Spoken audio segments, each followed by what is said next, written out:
अवैध साहब, वक्त ये वैसे एक बड़ी पैराडॉक्सिकल सिचुएशन है, लेकिन जिस तरह आप मुस्कुरा रहे थे ना शाजिया मरी साहिबा की बातें सुन के, तो लग रहा था वो है ना, वो एक लफ्ज़ है कुरान शरीफ में, नफ्से मुतमइन्ना।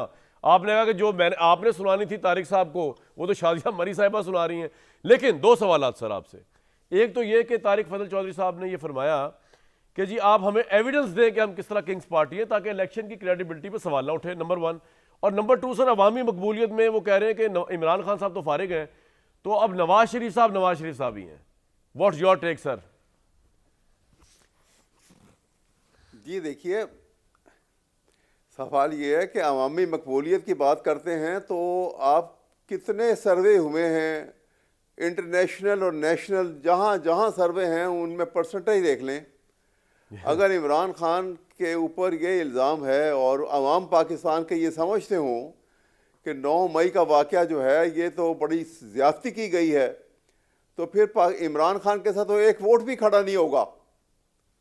ये वोटों का उसी तरह स्टिक रहना उसके साथ इस बात की गमाजी है कि अवाम ये महसूस करते हैं कि ये एक ऑर्केस्ट्रेटेड प्लान था। तो इसमें ना इमरान, तो नवाज शरीफ साहब की मकबूलियत को आप किसी खाते में नहीं ला रहे सर? उसने कोई ऐसी हदायत दी है ना, ये उनके थ्रू काम कराया गया। सर ये तो जब केस का फैसला होगा चल जाएगा, पता है वैसा भी बदनाम करने के लिए बात कर सकते हैं, लेकिन मैं ये कह रहा हूं कि अवाम की नवाज शरीफ की पॉपुलैरिटी आपके नजदीक कहीं पे नहीं है। मुतनफर करने के लिए ये पीडीएम की लीडरशिप ने एक प्लान किया था।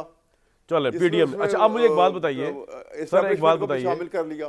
किंग्स पार्टी किस तरह है? ये जो आप कह के इलेक्शन को डिस्क्रेडिट कर रहे हैं वैसा, किंग्स पार्टी किस तरह है? ये अब मैं बताता हूँ।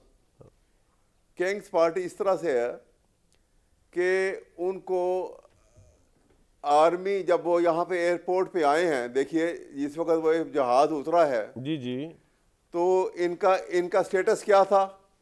ये एक एब्सकॉन्डर थे, ये एक कॉन्विक्ट थे, जमानत ली हुई और थी। तमाम जितने वहाँ पे फौजी खड़े हुए थे, जमानत लेके आईजी पुलिस और तमाम सीनियर ऑफिसर,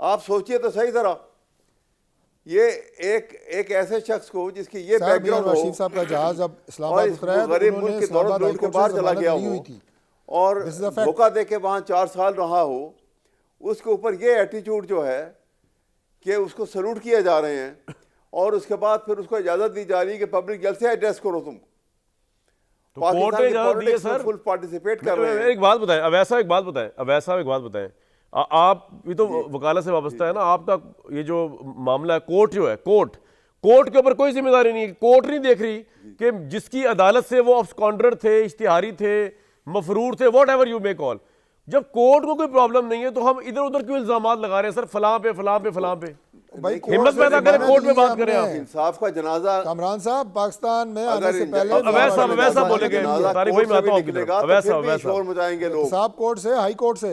मैं ये कह रहा हूं कि अगर पाकिस्तान के अंदर इंसाफ का जनाजा अदालत से भी निकलेगा तो फिर भी लोग जो हैं उसको शोर मचाएंगे उसके ऊपर, फिर भी वो एक जो एग्रीव्ड आदमी जो है वो उसके साथ स्ट्रिक कर जाएंगे और हमदर्दी का इजहार करेंगे, जो इस वक्त हुआ है। ये आपको यानी देखिए नवाज शरीफ क्या बता रहे हैं सर, आपको ना वैसे साहब, मैं आपको एक मशवरा देता हूं, वैसे तो मैं सजा दें। कमरान साहब सिर्फ एक मिनट जी, तारिक साहब क्या कह रहे हैं? अगर नवाज शरीफ को अदालतें सजा दें झूठे मुकदमात में तो अदालतें बहुत अच्छी हैं, अगर नवाज शरीफ को अदालतें इंसाफ दें तो अदालतों को गालियां, ये तरीके इंसाफ का तर्ज अमल है? बिल्कुल नहीं है। मैं तो हैरान इस बात पे हूं, मैं एक ब्रेक के लिए जा रहा हूं, हैरान इस बात, मेरी हैरानगी सुनने जरा। वो जज बशीर जिसने जिस वक्त नवाज शरीफ के खिलाफ फैसला सुनाया, तो यही तहरीक इंसाफ उस फैसले को दुनिया का सबसे क्रेडिबल फैसला, उस जज को दुनिया का सबसे क्रेडिबल जज कह रही थी। और आज वही जज बशीर जब इमरान खान की हेयरिंग करेगा और उसको रिलीफ नहीं देगा और उसके साथ बकौल तहरीक के साथ ज्यादती करेगा, तो उस वक्त किस तरह आप जस्टिफाई करेंगे जब नवाज शरीफ के खिलाफ इसी जज बशीर ने फैसले दिए थे और आपने कहा था सही दिया था? जी वैसा कुछ कह रहे हैं आप, वैसा कुछ सुनवाएं जरा जी, कुछ कह रहे हैं वैसा। लेकिन जब इंसाफ के तकाजे पूरे नहीं होंगे तो फिर जरूर सर, अभी इंसाफ के तकाजे पूरे करते हैं, पहले आप अवैध साहब जरा अपने आप से सवाल पूछे कि आपकी अदालतों ने कितने इंसाफ के तकाजे पूरे किए हैं। मतलब आप बेशक शुरू कर दें भुट्टो साहब से, आप बेशक शुरू कर दें पहले फर्स्ट कंस्टिट्यूंट असेंबली के टूटने से, पहले मार्शल लॉ को जस्टिफाई करने से। आपका तो अपना जो कोर्ट है उसने क्या किया सर?